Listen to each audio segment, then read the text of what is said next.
we've been waiting. How long? Not that long, but it's here, and I think my camera's crooked.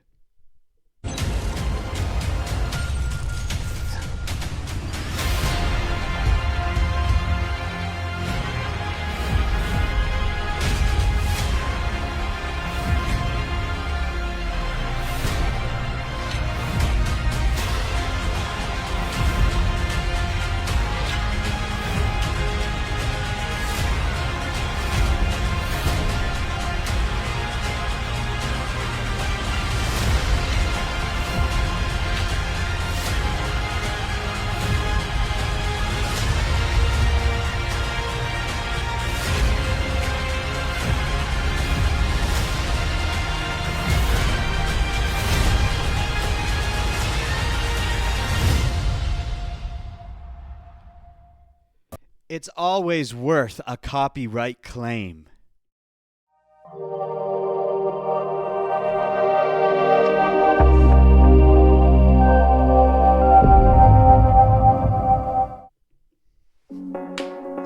Oh, hello, everybody. Hello. Oh, it's so good to be back. Welcome to the DynamiteGizmo podcast, everybody. Episode 275.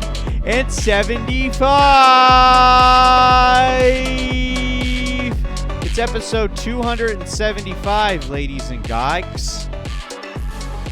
And you know what that means. It's the UFC countdown edition of the DynamiteGizmo podcast. And I'm trying to open something up as I make my speech.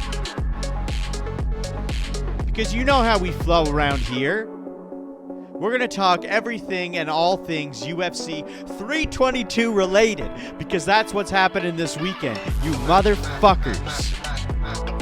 Now, I know you're not supposed to start off a podcast with a curse word, but I can't help it, dude. I can't help it. I curse on a regular basis. So if YouTube's not going to allow it in the first 30 seconds, then I might as well not do it for the entire video. What's the point? What's the goddamn diddly dun disquashcative point? You know what I'm saying, homeboy? All right? There's only 4 cards left. There's only 4 cards left on this calendar year, my guy. There's this card, there's another one, and then one more. But the next 3 cards in a row are pretty decent. The final one of the year is not the best. You think they'd go out with a bang. But if I remember correctly, I think the final card last year was Joaquin Buckley and Colby Covington. Wasn't that the one? I'll give it a goog right now, and I'll tell you. I'll give it a fucking goog. Actually, why don't we whip out Maple? We haven't had Maple in this bitch in a long time. Let's see what the old Mapinator has to say. She's taking her sweet asshole. Hey, Maple, what's up?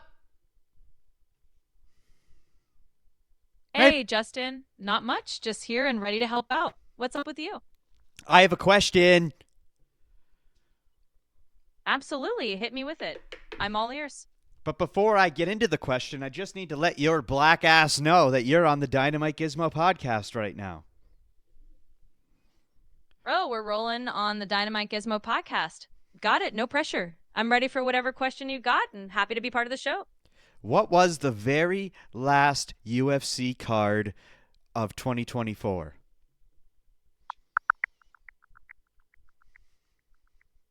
So the final UFC card of 2024 was actually UFC Fight Night, Covington versus Buckley. It went down on December 14th in Tampa, and Buckley actually TKO'd Covington in the 3rd round. Maple, I told everyone. Nobody believed me, Maple. I told the world, and nobody believed me. Well, looks like you get to have your I told you so moment then. Sometimes being ahead of the curve pays off. Glad I could help confirm that for you. I am ahead of the curve. I'm like the guy who invented COVID. Anyway, we got to get into some stuff here. All right? We're going to talk about the main event. We're going to touch on the co-main event. I'm going to go over some fights that absolutely you need to look out for because this card is an absolute fucking slapper. Dude, it's like a bass on the edge of your boat slapping its tail around. Nobody knows about this card unless you're into the fucking UFC, dude. No one knows about it. What's going on with the world? I don't like this stand, dude. I need a new one. Joe Rogan, can you get me a new stand, please? And then to end the episode off, I'm going to go over my fight fucking predictions. As usual, for every main number event, I like to give my fight predictions. But before we get into any of that, I need to touch on this subject. As usual, I create what I like to call a fight prediction sheet. Have a look at the screen now. This is a fight prediction sheet. I create this motherfucker. And the link is in the description or in my bio on any of my platforms. It'll take you to a Google Drive. You can download and print this sheet off. Let's take a quick zoom in at what we've got here. Well, before we zoom in, let's just take a look at it from the outside. Okay, you've got the early prelims, you've got the prelims, and you've got the main card here. This is every fight of the night. This sheet is designed in such a way where you check off the fighter that you want to vote for, predicting who you think is going to win. It's very easy and lovely to use. And I've designed it in such a way that even if you are a kind of person who doesn't know shit about the UFC, you can use this card to your advantage. Okay? That's the whole purpose of this sheet, is for people who don't know fucking shit about the UFC. You download this sheet off, you print off a bunch, you invite friends and family over, and you have a fun fight night. And for those people who don't want to be there or don't give a shit about the UFC, at least this will make it more fun for them. So let's take a zoom in here, okay? We're just going to pick a fight. All right, let's go up here to Leon Edwards and Carlos Protez, okay? So before the night starts, you go through this entire sheet and you check off which fighter you want to vote for by checking off one of these vote boxes, okay? But let's take a look at the box itself to see what we've got. You got the weight class, you got the names of the fighters, you got their Vegas betting odds, you got the order in which the fight happens, you got their nickname, you got pictures of the fighters, you got their country of origin flag, you got their fight record and their rank all here. These are all little things that you can use to help make your prediction a little easier. And then at the end of the night, you scroll all the way. Well, you don't scroll because you'll have it printed off. You go all the way to the left of the sheet, and whoever actually wins, you check that name off here. And if you were correct, you then check off the star on the side. And then at the very end of the night, once all the fights are done, whoopsies. Oh, I just fucking moved something. Didn't mean to do that. Once all the fights are done at the end of the night, you go all the way down here to this spot, and you write your total score out of 14. You compare your score to everyone else's throughout the night and see how you did. Maybe you did better than your friends. Maybe you did worse than your friends. Maybe grandmother, who's never seen a UFC fight in her life, did better than you. Okay? And even also, I've included on these sheets little facts about each. About the early prelims, the prelims, and the main card. I pick a fighter from each, and I write a little fact and figure on the side here, just to spice it up a bit, you know? Just to spice it up a bit. So these sheets are beautiful, dude. It took me a while to come up with this design. It used to look different, but now it looks like this.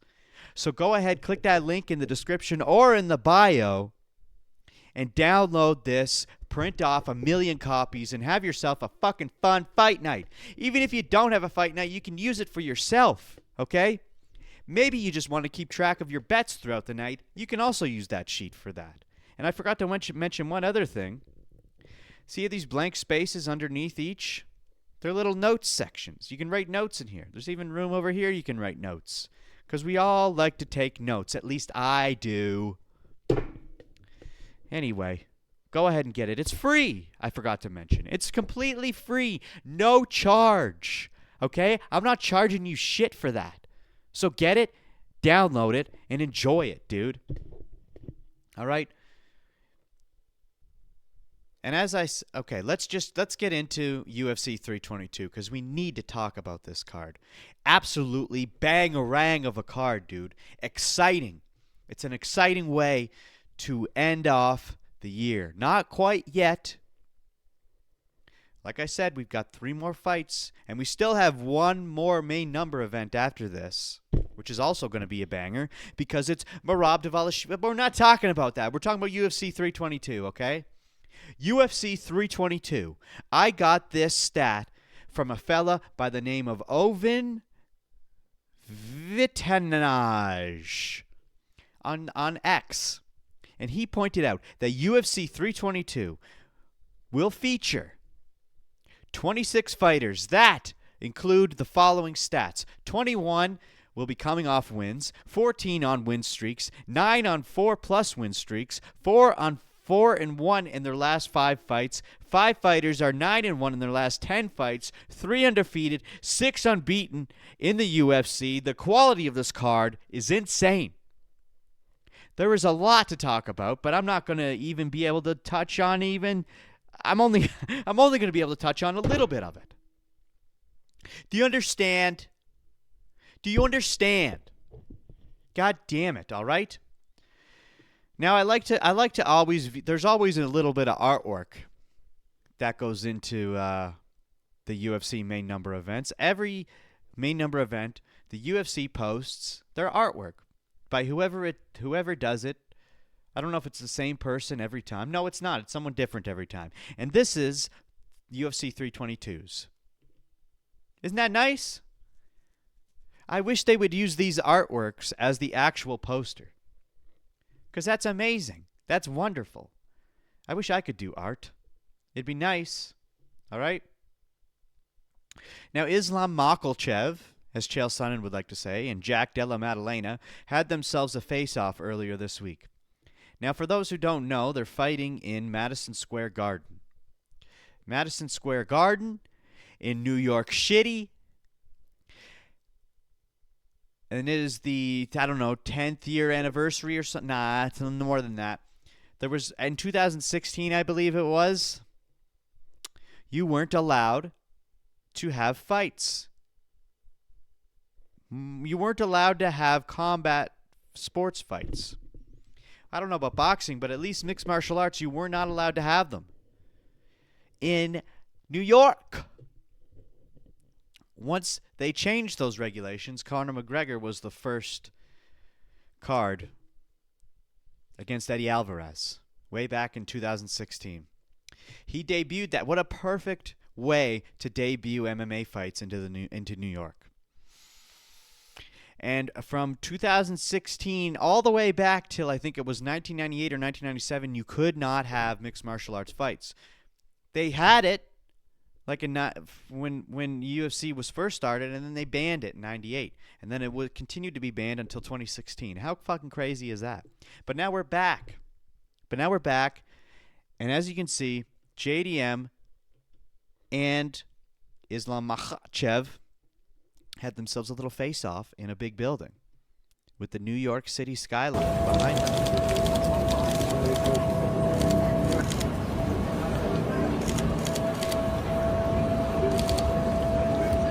Can I face this way too, both of you guys? Right here?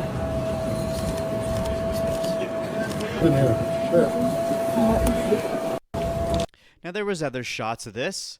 There was a shot where that Islam said, "Oh, it's cold up here," but I think that was a little foreshadowing for what was to come, because maybe Islam's planning on knocking JDM out. I don't know.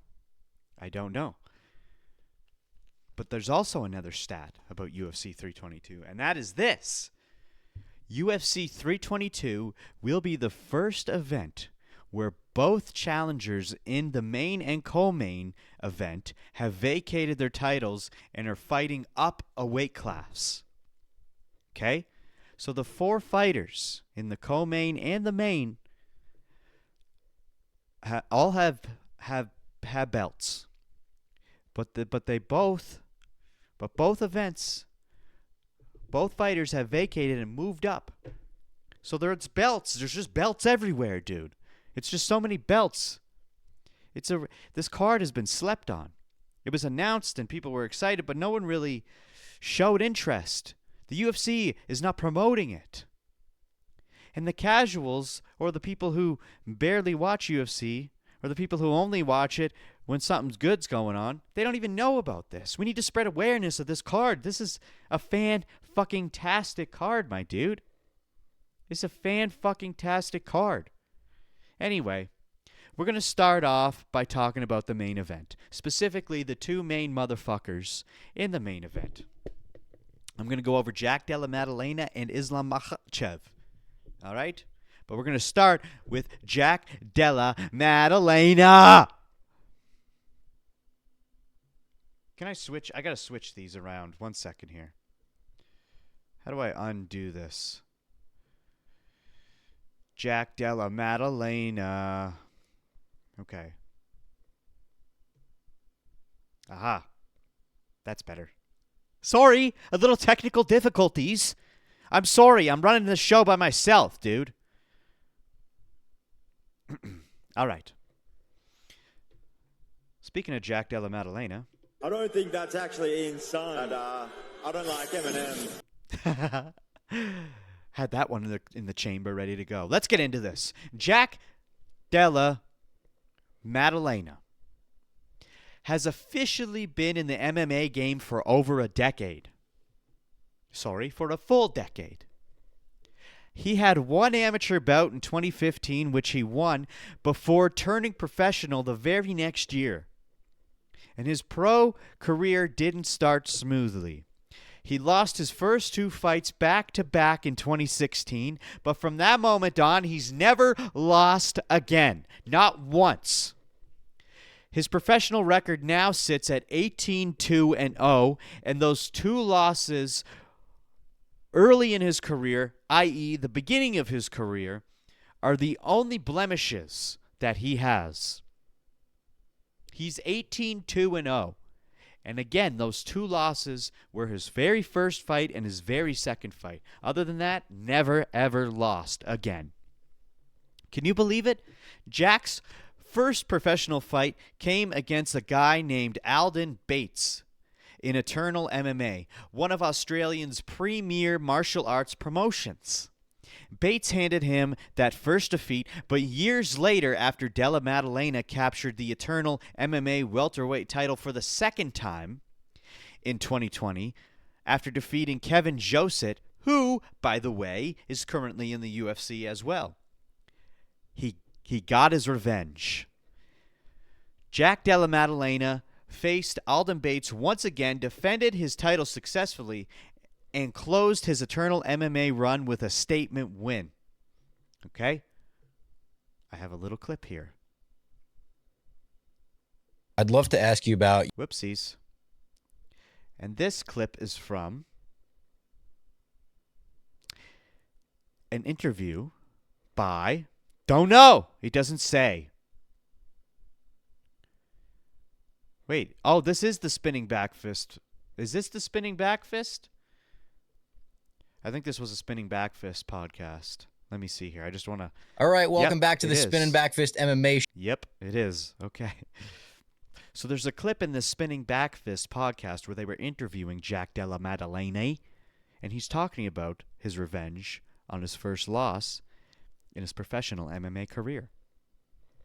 I'd love to ask you about your final knockout on the regional scene before the Contender Series. But it looks like he's working in the kicks well. Oh, nice. Oh! Oh! Jack Della just put Alden Bates to sleep.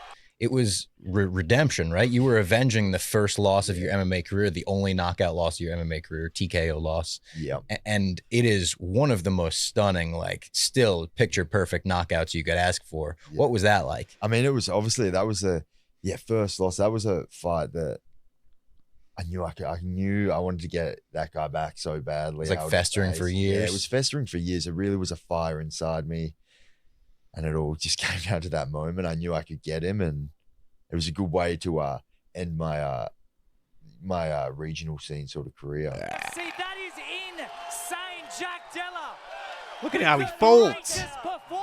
Like a piece of toast that has too much butter on it. That is what you call revenge. Yummy. I love toast. Jack Della has not just put Alden to sleep, Jack but all Della. of his haters. Yep. So he did it. He avenged his loss. Okay? He avenged his first loss. Something that not a lot of motherfuckers can say that they do. Okay? That victory earned him a shot on the Dana White Contender Series, where he secured a UFC contract by defeating Anze Lusa. Is that how you say it? Anze? Or is it Ange? I think it's Anze Lusa. Or no, Ange Lusa? Doesn't matter. Anyway, let's run that back. The victory against Alden Bates, after the second time they fought, he won against Alden Bates, knocked him out. That was his last fight on the regional scene in Eternal MMA, defending his Eternal MMA title. That got him a shot on the Dana White Contender Series, where he secured his UFC contract by fighting Anze Lusa via unanimous decision. From there, his climb was nothing short of meteoric. Within just 8 UFC fights and only 4 years, Jack rose through the rankings and dethroned Belal Muhammad this past May in Montreal to become the UFC welterweight champion. In those 8 UFC bouts, JDM has earned 8 Performance of the Night bonuses and 2 Fight of the Night bonuses. 10 total bonuses in 8 appearances. That is pretty rare, even for elite strikers, my friend. And heading into UFC 315 earlier this year, when he did win that title fight carried serious ripple effects across multiple divisions. Because if you remember, at the time, Islam Makhachev was still the lightweight champion. And he made it very clear that he'd only move up to welterweight if Della Maddalena won, out of respect for Belal Muhammad, his longtime training partner. It's a common sentiment in MMA, avoiding fights between teammates or close friends. It's what you do, I guess. I don't know. I'm not a fucking fighter. But meanwhile, Ilia Topuria had just vacated the featherweight title, and he moved up to lightweight. And the original plan was for him to challenge Islam for the lightweight title. That matchup was one of the 3 most anticipated fights of 2025. We didn't get it then, but it's a possibility that in the future we may get it. And when it happens, it'll be even bigger. As usual, you know how this game is played. Now here we are, Jack Della Maddalena versus Islam Makhachev.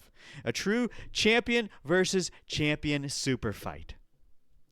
Even Khabib Nurmagomedov himself has admitted that JDM will be Islam's toughest test yet. Jack is a large, physically strong welterweight with some of the cleanest boxing in the entire UFC. Some might even argue the best boxing in UFC. His defensive fundamentals, precision combinations, and takedown defenses are absolutely motherfucking elite. Exactly the kind of tools that make him such a challenging puzzle for a grappler like Makhachev. JDM has also brought in Craig Jones and current featherweight champion Alexander Volkanovski to help him prepare for his fight. And that's a massive factor that could push him on to the next level. Volkanovski, of course, is widely regarded as one of the greatest fighters of all time. He's fought Islam Makhachev twice and knows his style better than anyone else in the sport. Before facing Islam the first time, Volk was riding an incredible 20-fight win streak with 4 consecutive title defenses at featherweight. He moved up to lightweight to chase the champ status against Islam. And in that first meeting, he came dangerously close to catching him in several exchanges, but ultimately lost by unanimous decision.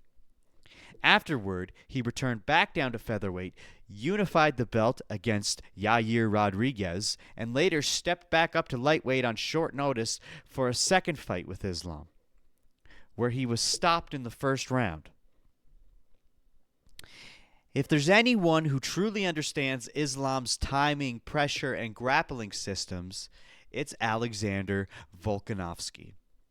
And the fact that he's an Australian teammate helping JDM only adds to that national connection and chemistry inside the gym. Then there's Craig Jones, who JDM also brought into his training camp. Another world-class Australian talent and one of the most respected jiu-jitsu practitioners on the planet.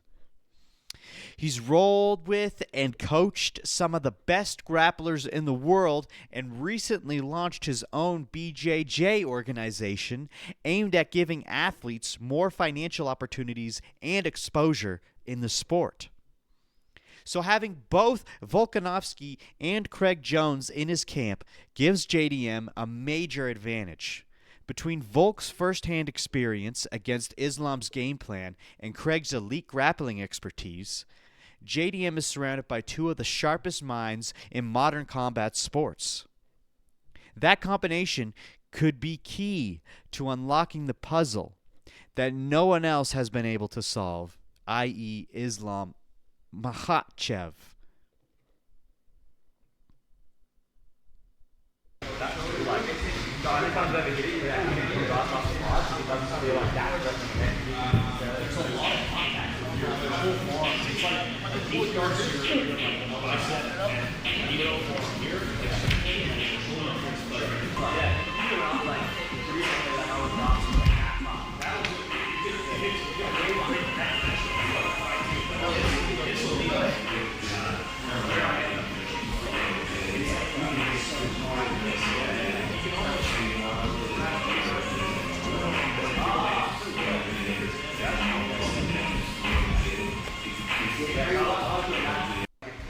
That's him training with Craig Jones, by the way, in case you didn't know.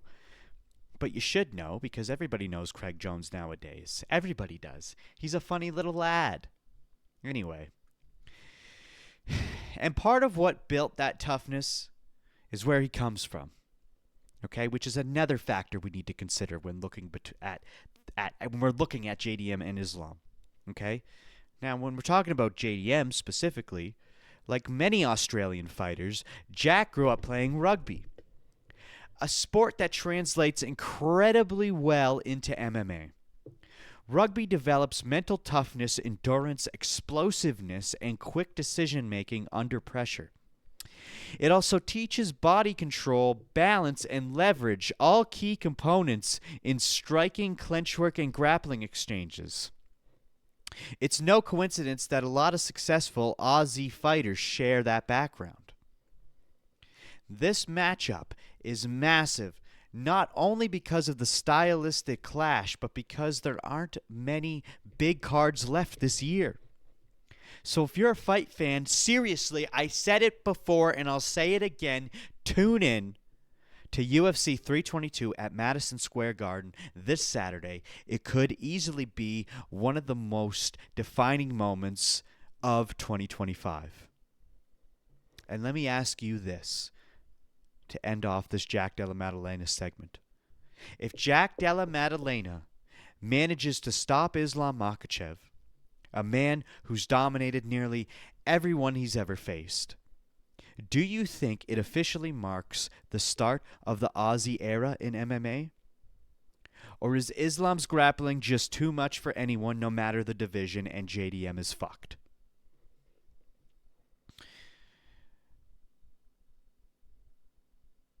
I just want to mention, JDM is on an 18-fight win streak.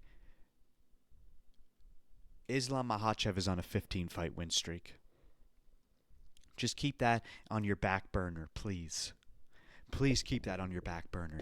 I had so much trouble deciding who I was going to vote for all these matchups. It was a very tough, specifically the main card. It was so tough. And I still don't know if I'm going with my picks, but we'll get to that later. We're going to talk about Islam Makhachev now. We're moving on to the next topic. All right? A little bit of this, a little bit of that. They were listening to 50 Cent. I hope I don't get copyright claimed. I don't think that's actually Ian's son. Islam Makhachev.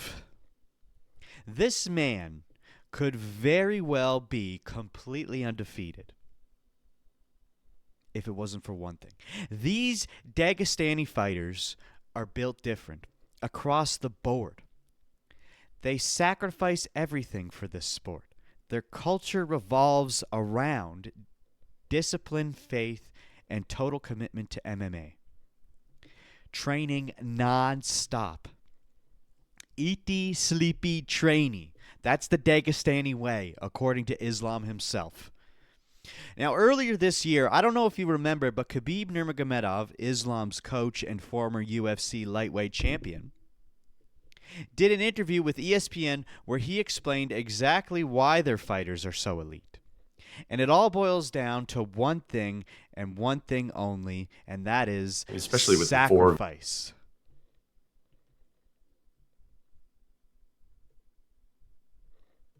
You, Islam, Umar, and Usman. I mean, your record is 91-1. Like, how difficult is that? I know you're not the type to brag, but how would you put that into context of what you four have done, what your father has built? How would you describe it?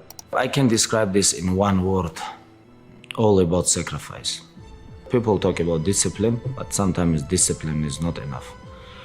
Like a couple days ago, maybe 1 week ago, one guy, he's from Mexico, he trained with us. We allowed him come. We don't allow anybody come in our team because we have enough sparring partners. You can look anybody, champion, you know. We have 30, like almost 30 killers inside one gym. Why we have to invite some people? And he come to me, he's like, oh, in holidays, I wanna go to Mexico. And I told him, brother, you're Mexico, your family, everybody have to wait. If you want to become best in the world, you have to be inside the room. If you want to become the best, there is no family. If you want to spend time with your family, kids, okay, be with them. You're going to become best family man. I am not against family people. I just say, if you want to become best in this business, you have to sacrifice. Wow. That's crazy though, right? Like, wow. I mean, it's truth. It's fucking wild, though. But that's what you got to do, and that's what they do. Islam himself says he doesn't see his children. None of those guys who train at Khabib's gym, they don't see their children. They don't see their family. They will eventually, once they retire. But until then, you have to sacrifice. But back to Islam. Much like JDM, Islam only had one amateur fight before turning professional. Once he did, he ran through everyone outside of the UFC. He made his UFC debut in 2015, winning by first-round triangle choke against Leo Kuntz. But in his very next fight, he suffered what still stands as his only professional loss, a first-round TKO by Adriano Martins. And I have that clip here. Whoa. I wish it wouldn't automatically play when you open it. It's not nice. It's not fair. Big shot by Martins. It is all over. Whoa! Not exactly sure what's going on. I mean, he got cracked. There you see his legs give out, his head falls back. He got cracked, says Joe Rogan. I love me some Rogan. And he's coming back this weekend, by the way. Okay? Remember, any card in America, Joe Rogan is a part of it. Okay? Any card in America, Joe Rogan will be a part of it. Stop getting scared when Joe Rogan leaves because they're doing UFC outside the country. You guys are dumb. Just kidding. You're okay. You're a good little boy. But since that night, since that time that he got knocked out, Islam has been flawless. He's opened up a bit over the years about what truly drives him. It's not fame or money. During a press conference, Islam shared that both his parents worked tirelessly every single day. His father was a driver, and his mother worked in a cafe from early morning until late at night, just to make sure he and his brother never went without anything. He said his entire motivation was to give them a better life, to let them rest after a lifetime of hard work. He's achieved that now. He has his home, his car, his family, and most importantly, his peace. As he put it, happiness is not money. Not all rich people are happy. Right now, both Islam and JDM are riding massive win streaks. Like I said, JDM sits at 18 straight wins, and Islam at 15 with 4 consecutive title defenses at lightweight. His overall record is 27-1-0, with 3 Performance of the Night bonuses and 3 Fight of the Night bonuses. What separates Islam from most fighters, of course, is his grappling. Like many from Dagestan, if not all. He's a master of control, pressure, and transitions. He's won the majority of his fights by submission. Khabib was famous for breaking opponents with relentless pressure, taking them down repeatedly until they had nothing left. Islam's approach is similar, but with a twist. He's developed a solid striking game to complement his submission game. While his boxing may not look flashy, it's extremely efficient. He's mastered the fundamentals to an elite degree, which lets him hold his own on his feet when it's needed. Now, JDM has the advantage of Craig Jones and Alexander Volkanovski in his camp, both helping him sharpen his grappling and takedown defense. But even without them, JDM's defense against wrestlers has always been very impressive. In a recent interview, Islam addressed that thing exactly. He said that if his wrestling doesn't work against JDM, well, he's perfectly willing and fine with striking with him.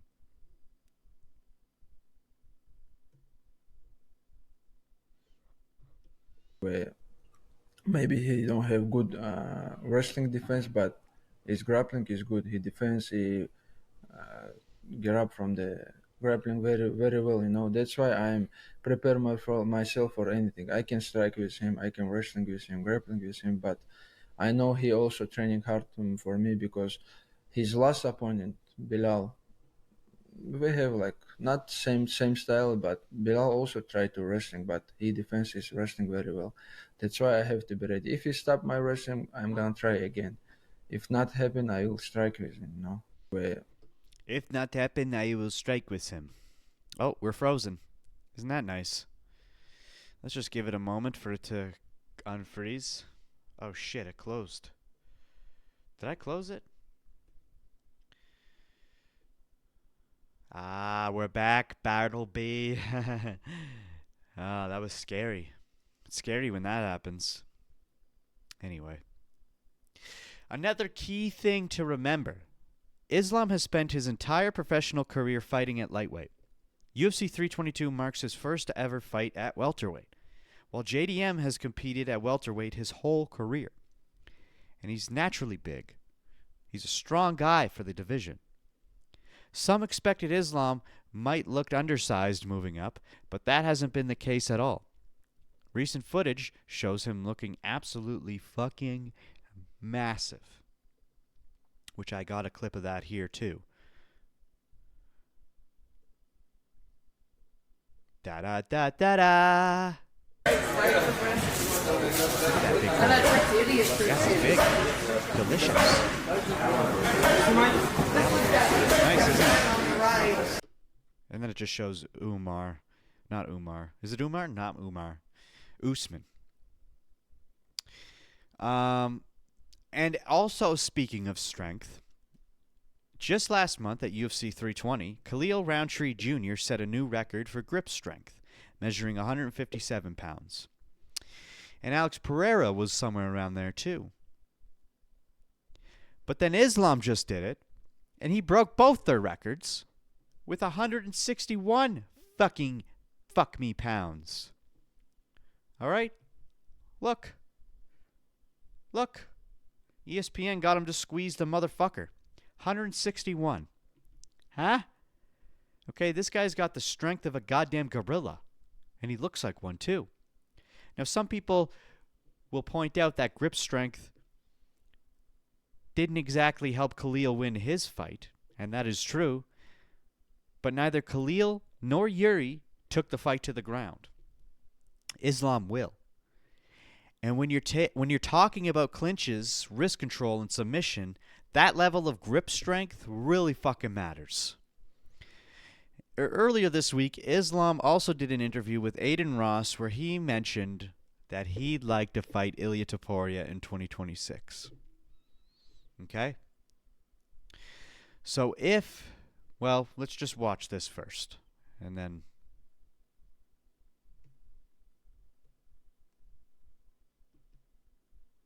Duck anything. I know you're down to fight anybody. So why didn't Ilya and you happen ever? Or do you think it'll ever happen, like, eventually? Or Dumb question. It can happen. Like, easy, maybe, like, biggest fight. I think it'll be the biggest fight. Biggest fight, Yeah. everybody know, and I also want. And I think next year is the best time. I know you don't duck anything. I know you're down to fight anybody. So why didn't Ilya and you happen ever? Or do you think... So, okay, it's repeating.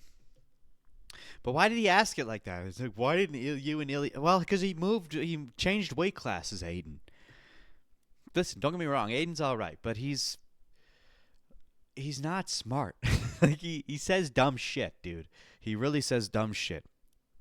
Anyway, but Ilya and Makhachev, as I mentioned earlier when we were talking about JDM and all that stuff, that's the matchup that fans originally were hoping for when Ilya first moved up to lightweight.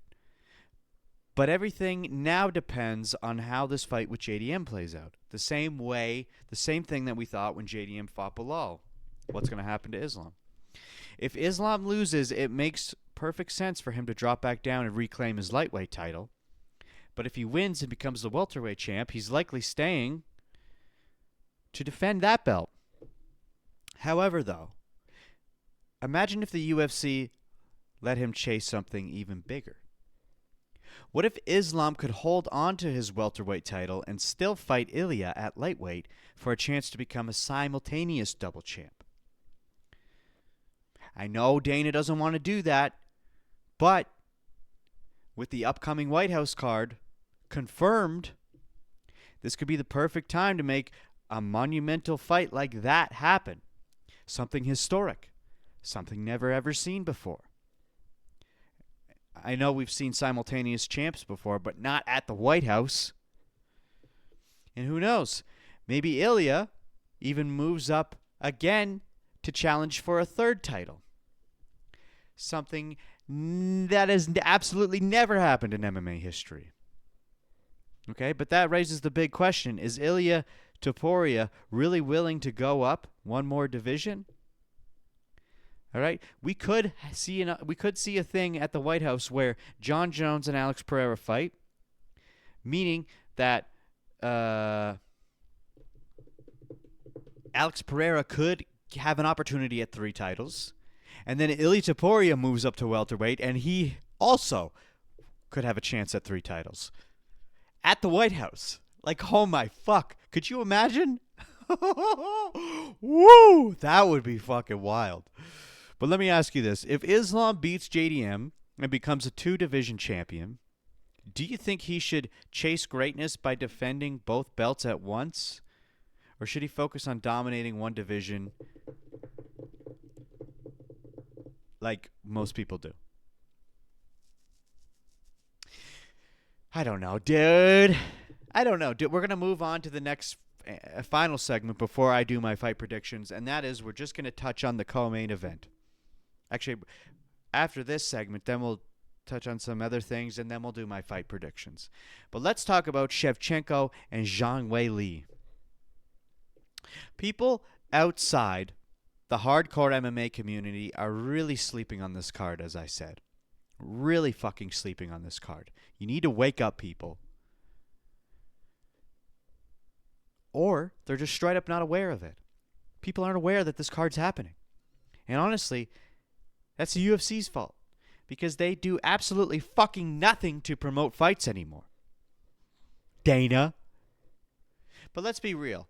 This event is insane. Not only do we have a champ in the main event, but we've got the same thing happen in the co-main.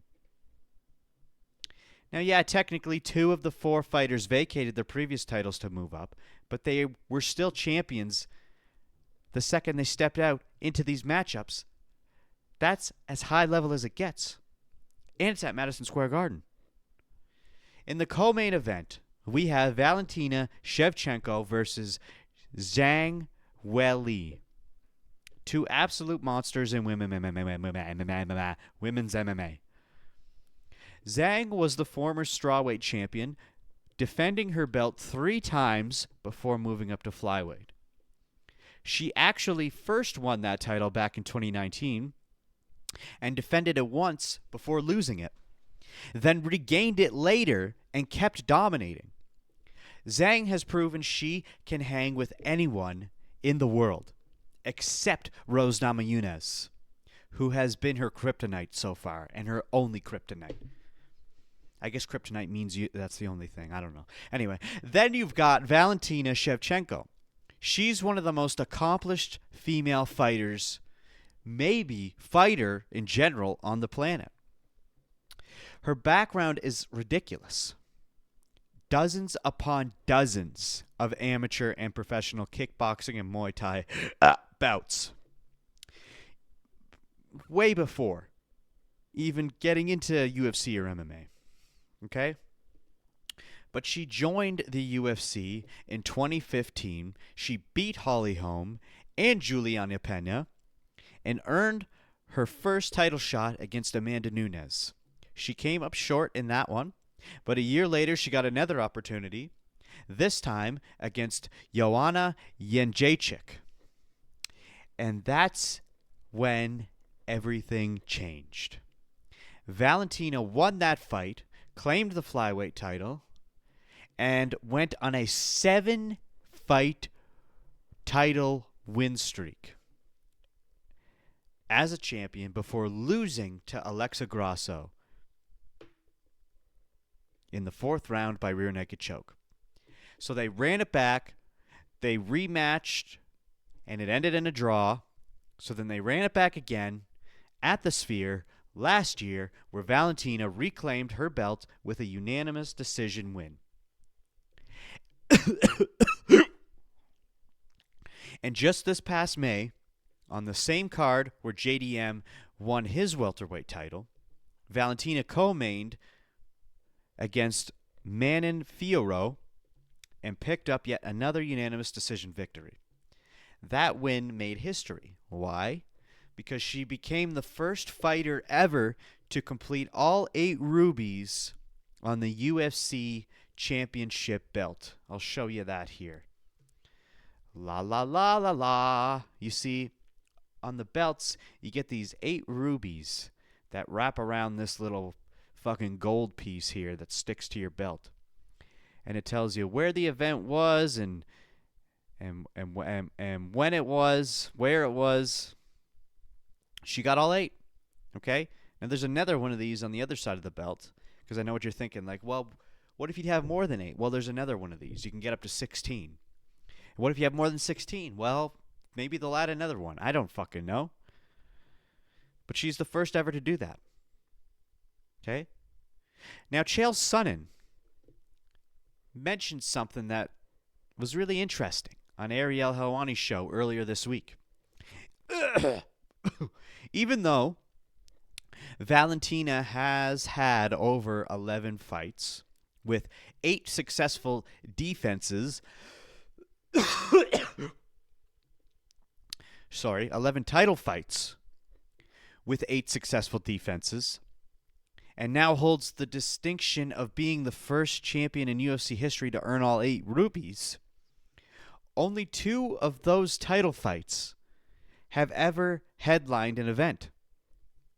And those 2 weren't even pay-per-views. They were just fight nights. You'd think someone with that kind of resume would headline more, right? But at the end of the day, it doesn't really change much. The pay's the same. The belt's still on the line, and I guess the world is still watching. So when you look at all just the main and co-main event alone, the card is phenomenal. 2 super fights in the main and co-main. But then the rest of the main card is just full of fucking bangers, which we're going to get into top to bottom. And then even sprinkled throughout the prelims, you got all kinds of fucking great shit. This is shaping up to be one of the best events of the entire year. Maybe the best. And the crazy part is most casual fans don't even know it's happening, as I said. Now let me ask you this. If Valentina Shevchenko wins again at UFC 322, does she officially surpass Amanda Nunes as the greatest female fighter of all time? Or does Nunes still hold that crown in your eyes? And I only bring up Nunes because Amanda Nunes is the only girl that Valentina Shevchenko couldn't get past. Hace fascio se catura. Okay, I'm just going to go over a few little tidbits that happened.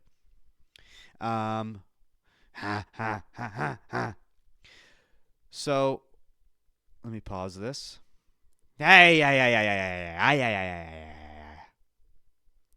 Carlos Protégé, one of my favorite fighters, he's a fighting nerd. You know we like the fighting nerds around here. He tends to, and he's fighting on this card, by the way, which we'll get into. But he tends to put his opponents as the wallpaper on his cellular device every time. And people always ask why. And if you think about it, you can kind of figure out why. But he actually answers the question here, and let's see what he has to say. Carlos, please explain why you have Leon Edwards in your background. I don't know. I do that since when I was fighting in Brazil because I think I like to keep focus on my opponent. You know, I think the place where I most look during the day is my phone. So every time when I look to my phone, I can see him. I can see my opponent. You know. Is that a little bit sus? No, not sus. Carlos, please. It's not sus. He says it's not sus. Why, you think he's gay? Why would you ask Carlos that? That's kind of rude, isn't it?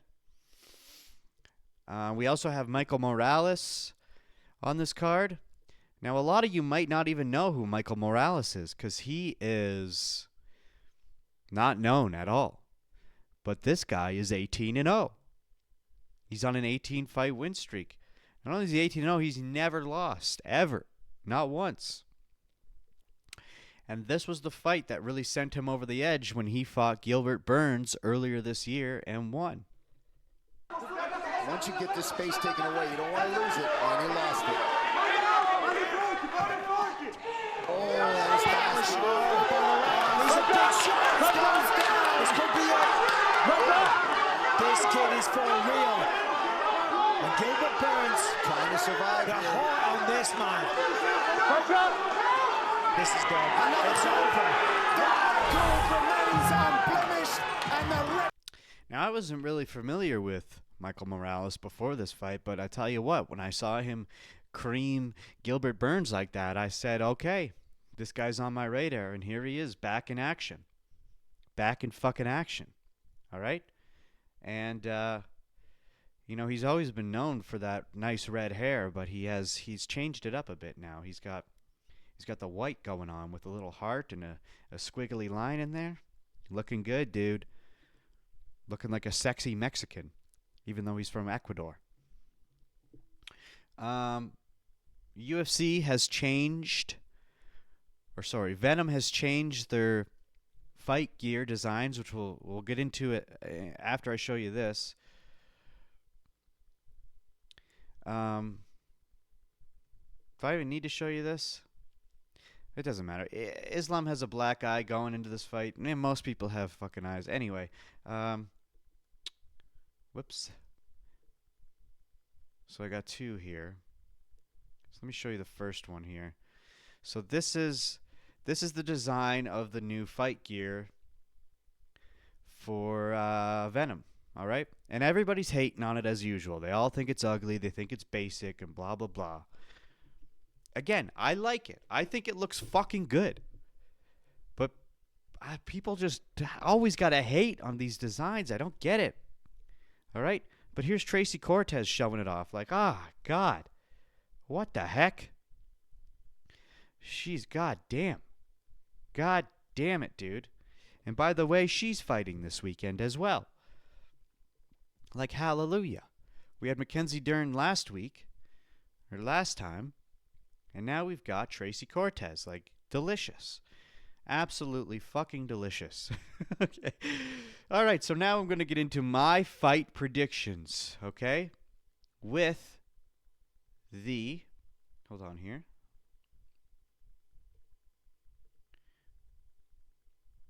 Let me just position this properly. Okay. How's this look? We're going to get into my fight predictions with my own personalized fight prediction sheet. Now, again, as I said, if you want this fucking sheet, you little fucking monoggies, click the link in the description. You can get it for free. Okay. So this fight was added last minute. This was not originally on the card, but now it's here. We've got Slava Claus versus the Jaguar. Okay?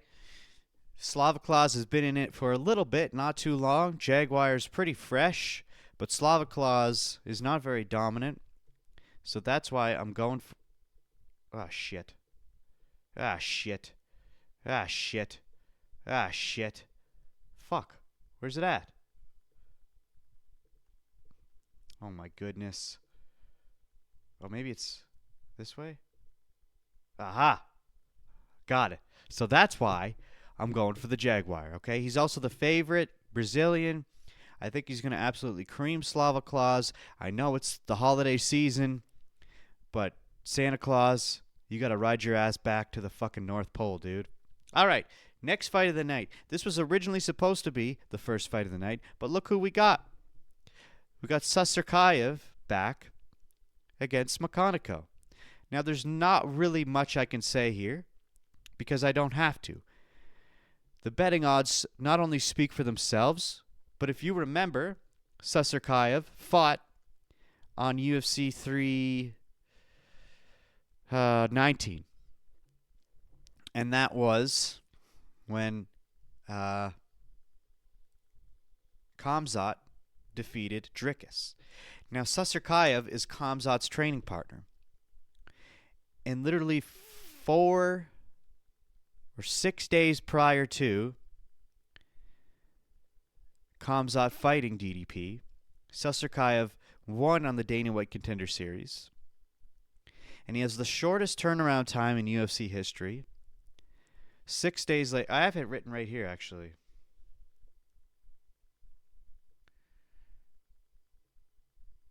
12, 13, 14, 4 days later. 4 days later, after getting his UFC contract, he went and fought on UFC 319, and he won. It was slightly sloppy, and he was very close to losing, but he won. And so because he's going up against Makhachev, I feel like I'm the most confident about this fight over any of them all night.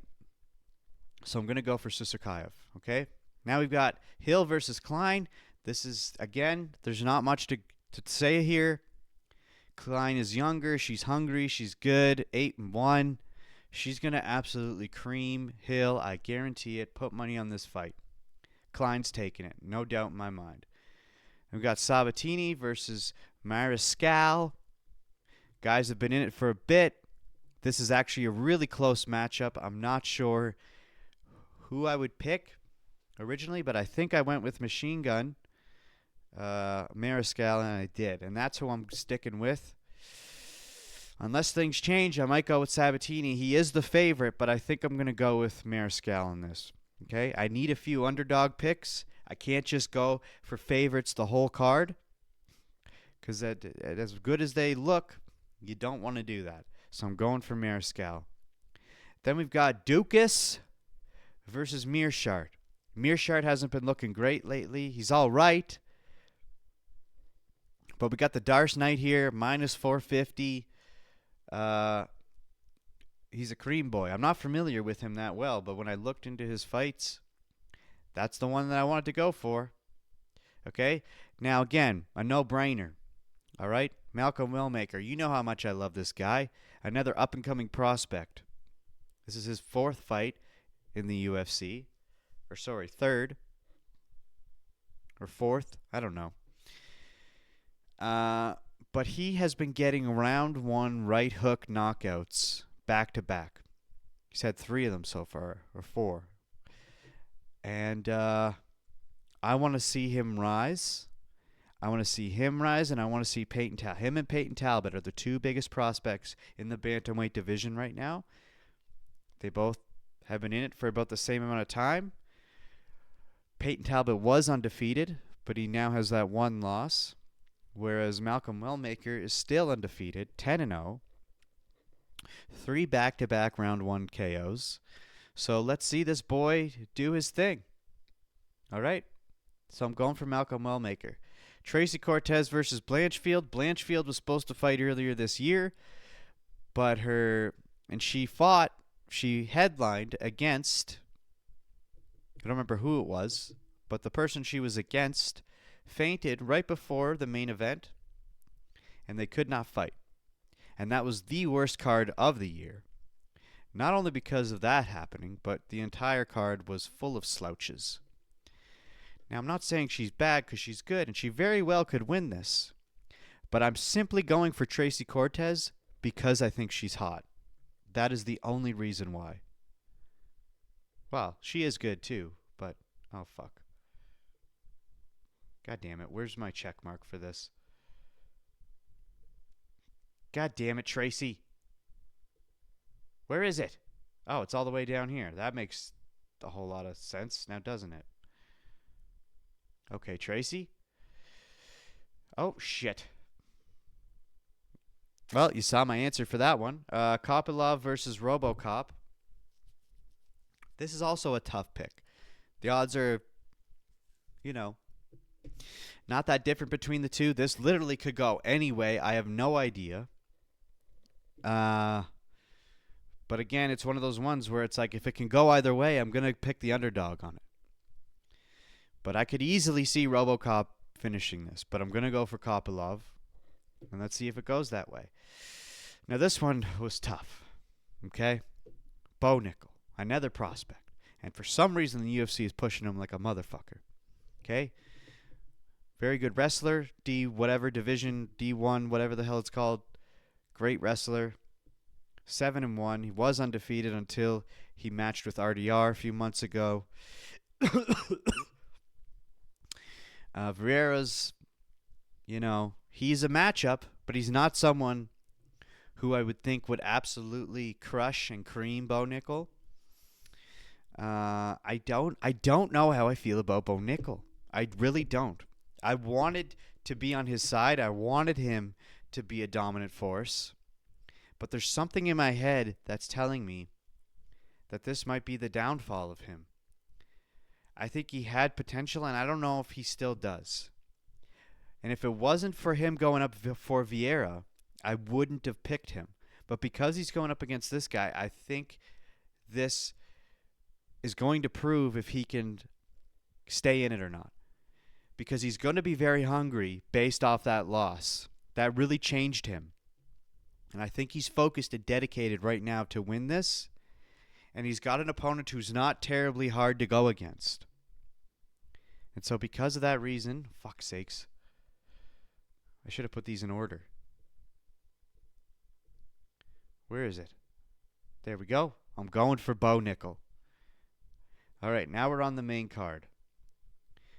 All right. Fucking Benoit Saint-Denis back, dude. We got Benel Dariush versus Benoit Saint-Denis, another matchup that could go either way, but I'm a huge Benoit Saint-Denis fan. Benel Dariush is great, but I like Benoit. So because of that reason, I'm going Benoit Saint-Denis. All right, and he looked great off his last performance. Everyone thought he was actually going to lose against, who was it that he fought? Oh, Mauricio Ruffy. But he won. Gave Mauricio Ruffy his first loss in the UFC. Okay? Speaking of fighting nerds, here we have it. Carlos Protez versus Leon Edwards. Carlos called out Leon Edwards at 319 after that spinning back elbow.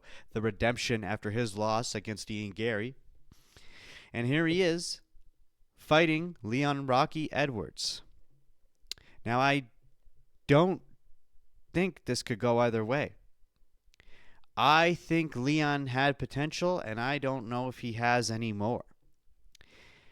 And I think all that potential is in Carlos Protez's hands right now.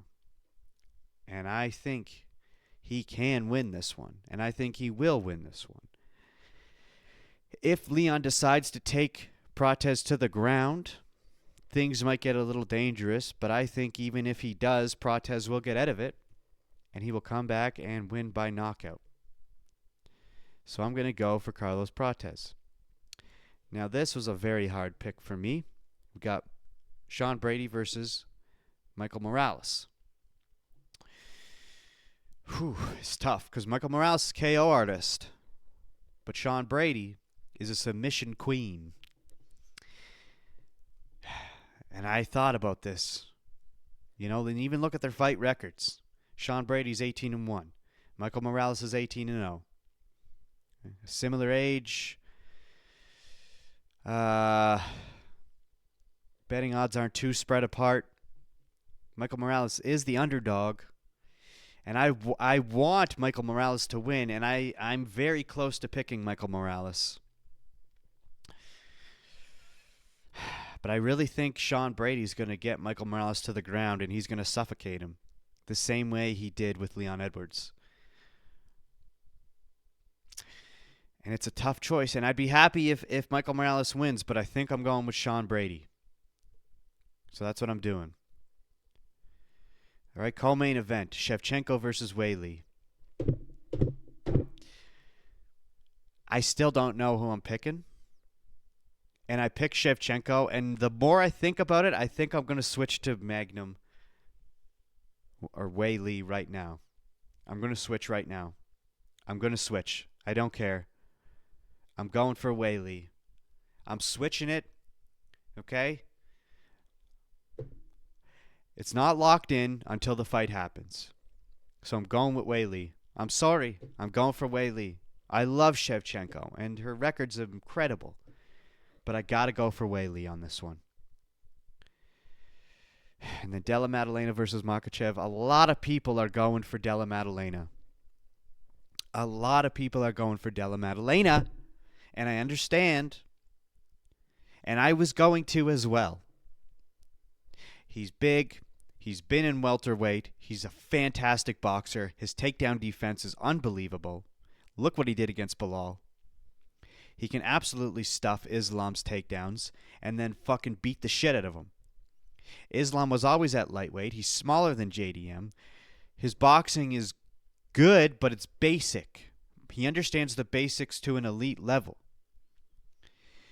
Can he take JDM down? And even if he does, what's he going to do down there? And even with all that being said, Islam is the favorite.